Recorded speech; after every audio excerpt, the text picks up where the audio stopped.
Sir ನಾನು ಹೇಳ್ತಾ ಇದ್ದೆ, ಒಂದು ಯಾವುದೇ ಇನ್ಫ್ಲುಯೆನ್ಸ್ ಇಲ್ದಲೆ ಅಥವಾ ಯಾವುದೇ ಲಾಬಿ ಮಾಡದಲೆ ಒಂದು ಪಕ್ಷದಲ್ಲಿ ಗುರುತಿಸ್ಕೊಳ್ಬೇಕು ಅಂದರೆ ಅಷ್ಟು ದೊಡ್ಡ ಮಟ್ಟದ ಹೋರಾಟದ ಒಂದು ಮನೋಭಾವ, ನೀವು ಮಾಡಿದಂಥ ಹೋರಾಟ ಅವರಿಗೆ ಮನವರಿಕೆ ಆಗಬೇಕು ಅಂಥದ್ದೊಂದು ಘಟನೆ ನಡೆದು ಹೋಯಿತು.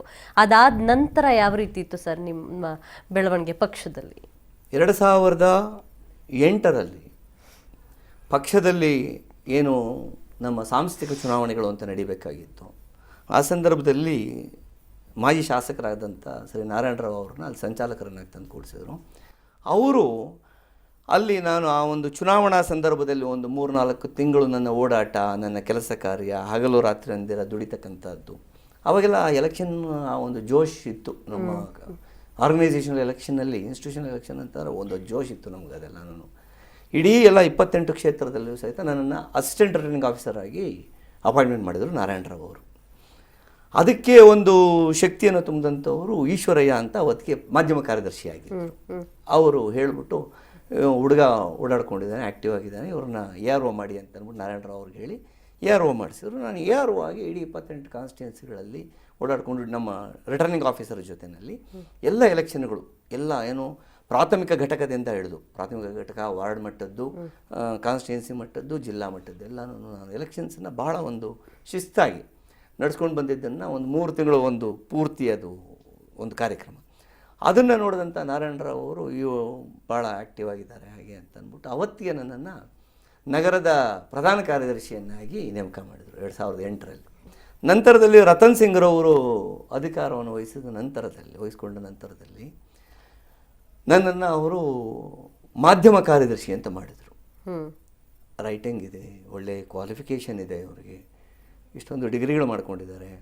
ಸೊ ಇಂಥವ್ರನ್ನ ನಾವು ಬಳಸ್ಕೊಳ್ತಕ್ಕಂಥದ್ದು, ಸೂಕ್ತ ರೀತಿಯಲ್ಲಿ ಬಳಸ್ಕೊಳ್ಬೇಕು ಅಂತಕ್ಕಂಥ ಒಂದು ನಿಟ್ಟಿನಿಂದ ಅವರು ನನ್ನನ್ನು ಮಾಧ್ಯಮ ಕಾರ್ಯದರ್ಶಿ ಮತ್ತು ವಕ್ತಾರರು ಅಂತ ಬಿಂಬಿಸಿದರು. ಎಸ್, ಸ್ನೇಹಿತರ ಜೊತೆನೆ ಸಂಘ ಕಟ್ಟಿಕೊಂಡು ಹೋರಾಟಕ್ಕೆ ಧುಮುಕದಂತಹ ರಾಘವೇಂದ್ರ ರಾವ್ ಅವರ ಬಗ್ಗೆ ಅವರ ಸ್ನೇಹಿತರು ಏನು ಹೇಳ್ತಾರೆ ನೋಡೋಣ. ತುಂಬ ಚೆನ್ನಾಗಿ ರಾಜಕೀಯ ಫೀಲ್ಡನ್ನು ತುಂಬ ಚೆನ್ನಾಗಿ ಅರ್ಥ ಮಾಡ್ಕೊಂಡಿದ್ದಾರೆ. ಮತ್ತು ಅವರು ಮಾಡ್ತಾ ಇರೋ ಕೆಲಸಗಳನ್ನು, ರಾಜಕೀಯ ಕೆಲಸಗಳನ್ನು ನಾವು ಎಷ್ಟೋ ಚೆನ್ನಾಗಿ ನೋಡಿ ಅವರ ಒಂದು ಬ್ಯಾನರ್ ಕಟ್ಟಿಸೋದ್ರಿಂದ ಹಿಡ್ಕೊಂಡು ಎಲ್ಲ ಕೆಲಸಗಳನ್ನು ಮಾಡ್ಕೊಂಡು ಬರ್ತಾ ಇದ್ದಾರೆ. ಸೊ ರಾಜಕೀಯದಲ್ಲಿ ಅವರು ಇನ್ನೂ ಅದ್ಭುತ ಬೆಳೆಯುವಂಥ ಒಂದು ಲಕ್ಷಣಗಳಿದೆ, ಬೆಳೀತಾರೆ ಅನ್ನೋ ಒಂದು ನಂಬಿಕೆ ಇದೆ. ನಿಜವಾಗ್ಲೂ JDS ಕಾರ್ಯಕರ್ತ ಅಂದರೆ BTM ಲೇಔಟಲ್ಲಿ ಆಗಿರ್ಬೋದು, 140 ಲೇಔಟಲ್ಲಿ ನಿಜವಾದ ಕಾರ್ಯಕರ್ತರು ಇವರಿಂದ ಹಲವಾರು ಜನ ಈಗ ಯುವಕರೆಲ್ಲ ಬರ್ತಾ ಇದ್ದಾರೆ. ಇವ್ರ ಹಿಂದೆ ನಾವು ಬಂದೀವಿ, ನಮ್ಮ ಹಿಂದೆ ಹಲವಾರು ಯುವಕರು ಬರ್ತಾ ಇದ್ದಾರೆ. ಹೀಗೆ ಇವರು JDS ಕೆಲಸ ಮಾಡಲಿಕ್ಕೆ ಯಾವುದೇ ಹಿಂದೆ ಬಂದಿಲ್ಲ. ಒಳ್ಳೆ ಇವ್ರಿಗಾದ ಒಂದು ಉತ್ತಮ ಸ್ಥಾನ ಸಿಕ್ಕಿದ್ರೆ ಇನ್ನೂ ಹಲವಾರು ಕೆಲಸ ಮಾಡಲಿಕ್ಕೆ ಅವರು ಇಷ್ಟಪಡ್ತಾರೆ.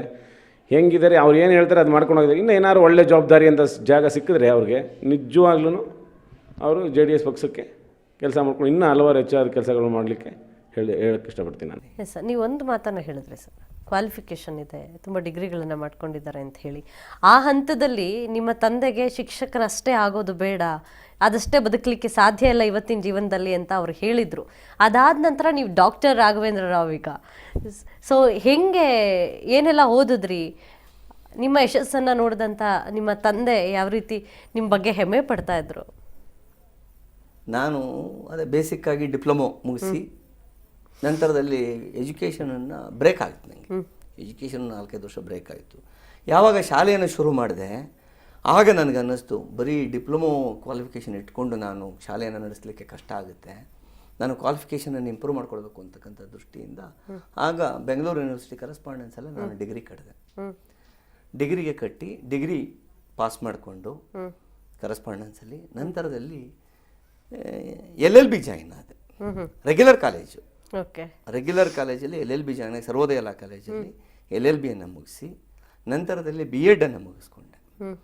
ಹೀಗೆ ಅದಕ್ಕೆ ಪ್ಯಾರಲಲ್ ಆಗಿ ಹೋರಾಟ ಜೀವನ ಇತ್ತು. ನಂತರದಲ್ಲಿ MA ಪೊಲಿಟಿಕಲ್ ಸೈನ್ಸನ್ನು ಮಧುರೈ ಕಾಮರಾಜ್ ಯೂನಿವರ್ಸಿಟಿಯಲ್ಲಿ ನಾನು ಕರೆಸ್ಪಾಂಡೆನ್ಸಲ್ಲಿ ಮುಗಿಸ್ದೆ. ಸರಿ, ಪೊಲಿಟಿಕಲ್ ಸೈನ್ಸ್ ಆಯ್ತಪ್ಪ ತಾಳು, ನಾನಿರ್ತಕ್ಕಂಥದ್ದು ಎಜುಕೇಷನ್ ಫೀಲ್ಡ್, ಸ್ಕೂಲ್ ನಡೆಸ್ತಾ ಇದ್ದೀನಿ. ರಾಜಕೀಯ ಜೀವನಕ್ಕೆ ಪೊಲಿಟಿಕಲ್ ಸೈನ್ಸ್ ಆಯಿತು, ಶಾಲಾ ಜೀವನಕ್ಕೆ ಎಜುಕೇಷನ್ MA ಎಜುಕೇಷನ್ ಒಂದು ಮಾಡೋಣ ಅಂತಕ್ಕಂಥ ದೃಷ್ಟಿಯಿಂದ MA ಎಜುಕೇಷನನ್ನು ಮುಗಿಸ್ಕೊಂಡೆ ನಾನು ಕರೆಸ್ಪಾಂಡೆನ್ಸಲ್ಲಿ ವಿನಾಯಕ ಯೂನಿವರ್ಸಿಟಿಯಿಂದ. MA ಎಜುಕೇಷನನ್ನು ನಾನು ಮುಗಿಸಿದೆ. ಸರಿ, ಆಮೇಲಿಂದ ಇನ್ನೇನು ಉಳಿದಿದೆ, ತಾಳು ಡಾಕ್ಟ್ರೇಟ್ ತಗೊಳ್ಳೋಣ, ಡಾಕ್ಟ್ರೇಟ್ ಒಂದು ತಗೊಳ್ಳೋಣ ಅಂತಕ್ಕಂಥ ಒಂದು ಇದೆ. ನನಗೆ ಈ ಮೊದಲಿನಿಂದ ಪೊಲಿಟಿಕಲ್ ಸೈನ್ಸ್ನಲ್ಲಿ ಬಹಳ ಇಂಟ್ರೆಸ್ಟ್. ನಾನು ರಾಜಕೀಯ ಜೀವನದಲ್ಲೇ ಬಂದಿದ್ದರಿಂದ ಹಾಗಾಗಿ ನಾನು ಪೊಲಿಟಿಕಲ್ ಸೈನ್ಸ್ನಲ್ಲಿ MA ಪೊಲಿಟಿಕಲ್ ಸೈನ್ಸ್ ಮುಗಿಸಿದ್ದರಿಂದ ಅದರ ಒಂದು ಇದರಲ್ಲೇ ನಾನು PhD ಇನ್ ಪೊಲಿಟಿಕಲ್ ಸೈನ್ಸನ್ನು ನಾನು ಕಾನ್ಪುರ್ ಯೂನಿವರ್ಸಿಟಿಯಲ್ಲಿ ಮುಗಿಸ್ಕೊಂಡೆ. ನಾನು ಅದನ್ನು ಓಕೆ, ಗ್ರೇಟ್. ಮತ್ತೆ ನಾನು LLB ಮುಗಿಸಿ ಬಂದಂಥ ಸಂದರ್ಭದಲ್ಲಿ ನಮ್ಮ ತಂದೆಗೆ ಹೇಳಿದೆ, ಅಣ್ಣ ಅಂತ ಕರೀತಾ ಇದ್ದಿದ್ದು ನಾವು. ಅವ್ರಿಗೆ ಅಷ್ಟು ಆರೋಗ್ಯ ಸರಿ ಇರಲಿಲ್ಲ, ವಯಸ್ಸಾಗಿತ್ತು. ಇವತ್ತಿಗೆ ನಾನು ಲಾಯರ್ ಆದೆ, ಅಡ್ವೊಕೇಟ್ ಆಗಿದೆ ನಾನು. ನೋಡಿ, ಬಾರ್ ಕೌನ್ಸಿಲಲ್ಲಿ ನಂದು ಇದು ಫೋಟೋ ತಂದು ತೋರಿಸ್ದೆ. ಅಲ್ಲಿ ರಿಜಿಸ್ಟರ್ ಮಾಡಿಸಿದಾಗ ಅಲ್ಲಿ ಫೋಟೋ ಹಿಡಿಸ್ತೀವಲ್ಲ ನಮಗೆ ಅವ್ರು ಕೊಟ್ಟು ತಂದು ತೋರಿಸಿದಂಥ ಸಂದರ್ಭದಲ್ಲಿ ನಮ್ಮ ತಂದೆಯವರಿಗೆ ಕಣ್ಣಲ್ಲಿ ನೀರು ಬಂದು, ನಾನು ಅಂದ್ಕೊಂಡಿದ್ದೇನೋ ನೀನು ಆಗ್ತಾ ಇರೋದು ಏನೇನೋ, ಇಷ್ಟೆಲ್ಲ ಮಾಡ್ತಾ ಇದೆಯಲ್ಲೋ, ನನ್ನ ಜೀವನದಲ್ಲಿ ಸಾಧಿಸ್ಲಿಕ್ಕೆ ಆಗದೇ ಇರತಕ್ಕಂಥದ್ದನ್ನೆಲ್ಲ ನೀನು ಸಾಧನೆ ಮಾಡಿಬಿಟ್ಟೆ ಬಿಡಪ್ಪ. ಜೊತೆಗೆ ಅವರು ಒಂದು ಮಾತು ಹೇಳಿದ್ರು, ಇಷ್ಟು ವರ್ಷಗಳು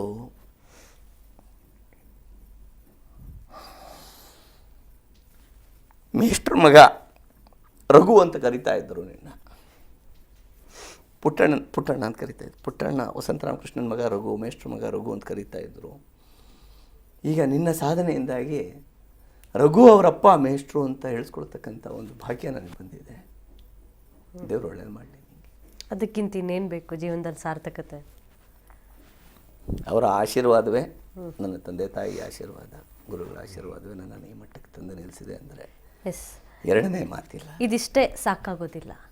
ಹೋರಾಟದ ಬದುಕಲ್ಲಿ ಬಂದಂಥವರು ಇನ್ನೂ ಎತ್ತರಕ್ಕೆ ಬೆಳಿಬೇಕು, ನಿಮ್ಮ ಒಂದು ಸೇವೆ ಇನ್ನೂ ದೊಡ್ಡ ಮಟ್ಟದಲ್ಲಿ ಸಮಾಜಕ್ಕಿದೆ ಅನ್ನುವಂಥದ್ದು. ಮುಂದಿನ ಯೋಜನೆಗಳೆಲ್ಲ ಏನೇನಿದೆ?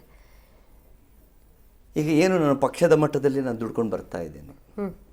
ಇವತ್ತಿನ ದಿವಸ ನಮ್ಮ ನಗರದ ವರಿಷ್ಠರು, ರಾಜ್ಯದ ವರಿಷ್ಠರು, ಕುಮಾರಸ್ವಾಮಿ ಅವರು ರಾಜ್ಯಾಧ್ಯಕ್ಷರು ಮತ್ತು ರಾಷ್ಟ್ರೀಯ ಅಧ್ಯಕ್ಷರು ದೇವೇಗೌಡರು, ಇವರೆಲ್ಲರೂ ನನ್ನ ಒಂದು ಪರಿಶ್ರಮವನ್ನು ಗುರುತಿಸ್ತಾ ಬಂದಿದ್ದಾರೆ. ಕುಮಾರಸ್ವಾಮಿ ಅವರಂತೂ ಈಜಿಪುರ ಅಂದರೆ ರಾಘವೇಂದ್ರನ ಕರಿ ಅಂತಾರೆ, ರಾಘವೇಂದ್ರ ಅಂದರೆ ಈಜಿಪುರ ಅಂತಕ್ಕಂಥ ಈ ರೀತಿಯಾಗಿ ಅವರು ಒಂದು ಮನಸ್ಸಿನಲ್ಲಿ ಕೂತ್ಕೊಂಡ್ಬಿಟ್ಟಿದೆ. ಈಗ ನಮಗೆ ರಾಜಕೀಯದಲ್ಲಿ ಬಂದಂಥ ಸಂದರ್ಭದಲ್ಲಿ ಹಲವಾರು ಆಸೆ ಆಕಾಂಕ್ಷೆಗಳಿರ್ತಕ್ಕಂಥದ್ದು ಸಹಜ. ಆದರೆ ಅದಕ್ಕೆ ತಕ್ಕ ಹಾಗೆ ನಮಗೆ ದೈವ, ಭಗವಂತ, ಗುರುಗಳು, ನಮ್ಮ ಪರಿಸರ ಎಲ್ಲವೂ ನಮಗೆ ಒತ್ತಾಸೆಯನ್ನು ನೀಡಬೇಕಾಗುತ್ತೆ. ಮತ್ತು ಏನು ಅಧಿಕಾರ ಇದ್ದರೆ ಮಾತ್ರನೇ ಒಂದು ನಾವು ಜನಸೇವೆ ಮಾಡಬಹುದು ಅಂತಕ್ಕಂಥದ್ದಕ್ಕಿಂತನೂ ಇಷ್ಟು ವರ್ಷಗಳ ಕಾಲ ಏನು ಅಧಿಕಾರ ಇಲ್ದಿರನೂ ನಾನು ಜನಸೇವೆಯನ್ನು ಮಾಡ್ಕೊಂಡು ಬಂದಿದ್ದೀನಿ. ಯಾರೇ ನನ್ನ ಹತ್ರ ಬಂದರೂ ಸಹಿತ ನನ್ನ ಕೈಲಾದಂಥದ್ದು, ಯಾರಿಗೇನಾದ್ರು ಒಂದು ಫೋನ್ ಮಾಡಬೇಕಾ ಅಥವಾ ಯಾರ ಹತ್ರನಾದ್ರೂ ಹೋಗ್ಬೇಕಾ, ಮಾತಾಡಬೇಕಾ ಅಂತ ನನ್ನ ಮಟ್ಟದಲ್ಲಿ ಅಥವಾ ನನಗೆ ಆಗದೇ ಇದ್ದಂಥ ಸಂದರ್ಭದಲ್ಲಿ ನಾನು ವರಿಷ್ಠರ ಮಟ್ಟದಲ್ಲಿ ಫೋನ್ಗಳನ್ನು ಮಾಡಿಸಿ ಏನೋ ಒಂದು ಮಾಡಿ ಸೇವೆಯನ್ನು ಮಾಡ್ಕೊಂಡ್ಬಂದಿದ್ದೀನಿ. ಅದನ್ನು ಮಾಡ್ಬೋದು. ನಮಗೂ ಆಸೆ ಆಕಾಂಕ್ಷೆ ಇದೆ, ಇಲ್ಲ ಅಂತಿಲ್ಲ. ಅದನ್ನು ಪಕ್ಷ ಯಾವ ರೀತಿಯಾದಂಥ ಒಂದು ಜವಾಬ್ದಾರಿಗಳನ್ನು ಕೊಡುತ್ತೋ, ಯಾವ ರೀತಿಯಲ್ಲಿ ನಮ್ಮನ್ನು ಕೊಂಡೊಯ್ತಾರೋ ನಮ್ಮ ವರಿಷ್ಠರು, ಆ ನಿಟ್ಟಿನಲ್ಲಿ ಸಾಗಿ ಯಾವುದೇ ರೀತಿಯಾದಂಥ ಜವಾಬ್ದಾರಿಯನ್ನಾದರೂ ನಾನು ನಿರ್ವಹಿಸೋದಕ್ಕೆ ಸಿದ್ಧ ಇದ್ದೇನೆ. ಎಸ್, ಆ ಗುರುತಿಸೋ ಅಂಥ ಕೆಲಸ ಆದಷ್ಟು ಬೇಗ ಆಗಲಿ. ನಿಮ್ಮಂಥವ್ರ ಅಗತ್ಯ ಸಮಾಜಕ್ಕಿದೆ ಅನ್ನೋವಂಥದ್ದು. ಕೊನೆಯದಾಗಿ ನಿಮ್ಮ ಕುಟುಂಬಕ್ಕೆ ಹೋರಾಟ ಅಂತ ಹೊರಗಿರೋ ಅಂಥವ್ರನ್ನ ಕಂಡು ಖುಷಿ ಪಡೋ ಅಂಥ ಕುಟುಂಬಗಳು ತೀರಾ ಕಡಿಮೆ. ನಿಮ್ಮ ವಿಚಾರಕ್ಕೆ ಬಂದರೆ ಯಾವ ರೀತಿ ಸಪೋರ್ಟ್ ಇದೆ ಸರ್? ನನ್ನ ಕುಟುಂಬದಲ್ಲಿ ಅಂದರೆ ನಮ್ಮ ತಂದೆ ಬಗ್ಗೆ ನಾನು ಆಗಲೇ ಹೇಳಿದ್ದೀನಿ. ನಮ್ಮ ತಂದೆ ತಾಯಿ ಬಗ್ಗೆ ಹೇಳಿದ್ರ? ಹೇಳ್ಬಿಟ್ಟಿದ್ದೀನಿ.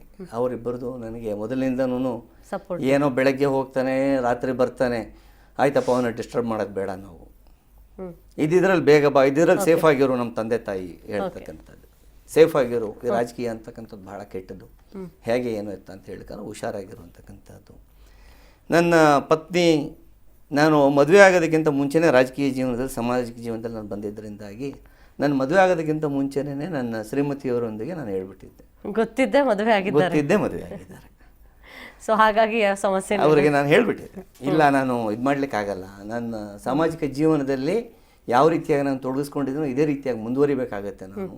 ಯಾಕೆ ಅಂತಂದರೆ ಜನರಿಗೆ ಏನು ಸೇವೆ ಯಾವ ಟೈಮ್ನಲ್ಲಿ ಯಾವ ರೀತಿಯಾದಂಥ ಒಂದು ಕಷ್ಟ ಒದಗಿ ಬರುತ್ತೋ ಹೇಳಲಿಕ್ಕೆ ಬರಲ್ಲ. ಅವ್ರು ಕರೆದಾಗ ನಾನು ಹೋಗಬೇಕಾಗುತ್ತೆ. ಸೊ ಅಂಥ ಸಂದರ್ಭದಲ್ಲಿ ದಯವಿಟ್ಟು ಅಡೆತಡೆ ಮಾಡಿದ್ರೆ ನನಗೆ ಫ್ರೀಯಾಗಿ ಬಿಟ್ಟಿರಿ ಅಂತ ಅಂದ್ಬಿಟ್ಟು ಇವತ್ತಿನವರೆಗೂ ಅವರು ಅದೇ ರೀತಿಯಾಗಿ ನನ್ನ ಪತ್ನಿ ಮತ್ತು ಮಕ್ಕಳು ಇಬ್ಬರೂ ಅವರು ಸಹಿತ ನನಗೆ ಯಾವುದೇ ರೀತಿಯಾದಂಥ ಒಂದು ಅಡೆತಡೆ ಮಾಡಿದ್ರೆ ಒತ್ತಾಸೆಯಾಗಿದ್ದಾರೆ ಅದಕ್ಕೆ. ಎಸ್, ನಿಮ್ಮ ಕುಟುಂಬದಿಂದ ಸಿಗ್ತಾ ಇರುವಂಥ ನೆರವು ಇದೇ ರೀತಿ ಇರಲಿ ಕೊನೆವರೆಗೂ. ಹಾಗೇನೆ ನಿಮ್ಮನ್ನು ಗುರುತಿಸಿ ಹೆಚ್ಚಿನ ಸ್ಥಾನಮಾನಗಳನ್ನು ನಿಮ್ಮ ಪಕ್ಷದ ವರಿಷ್ಠರು ಕೊಡಲಿ, ಆ ಮೂಲಕ ನಿಮ್ಮ ಸೇವೆ ಸಮಾಜಕ್ಕೆ ಸಿಗಲಿ ಅಂತ ನಾವು ಕೂಡ ಆಶಿಸ್ತೀವಿ. ಧನ್ಯವಾದಗಳು ಸರ್. ನಮಸ್ಕಾರ.